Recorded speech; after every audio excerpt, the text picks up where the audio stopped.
حضرت ابو ہریرہ رضی اللہ عنہ آپ حدیث کے راوی ہیں۔ اب حدیث پاک سنیے گا اور سمجھیے گا اور ذہن نشین فرمائیے گا۔ آج ہمارا یہ کنسیپٹ بن گیا ہے کہ جس کے پاس مال و دولت ہے، جس کے پاس جائیدادیں ہیں، وہی سب سے بڑا ہے، اس سے بڑھ کے دنیا میں کوئی نہیں ہے۔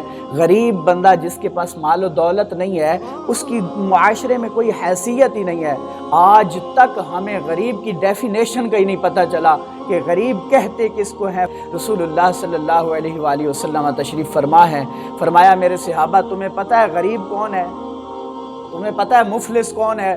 صحابہ کرام رضوان اللہ علیہم اجمعین نے عرض کی یا رسول اللہ صلی اللہ علیہ وسلم، غریب وہ ہوتا ہے جس کے پاس درہم نہ ہو، جس کے پاس مال و دولت نہ ہو۔ تو رسول اللہ صلی اللہ علیہ وآلہ وسلم آپ نے پھر غریب کی ڈیفینیشن بتائی۔ اب یہ ڈیفینیشن سمجھیے گا کہ غریب کی تعریف کیا ہے، غریب کس کو کہتے ہیں۔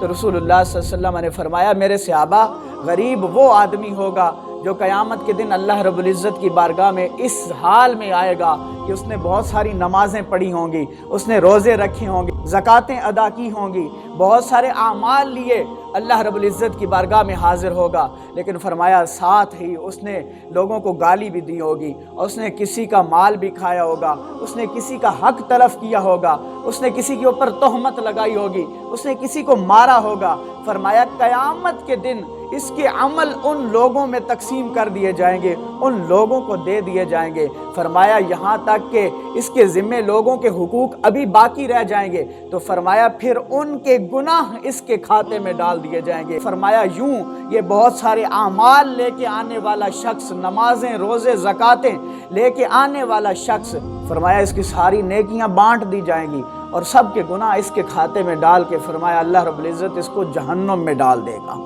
غریب وہ نہیں ہوتا جس کے پاس مال نہ ہو، جس کے پاس دولت نہ ہو۔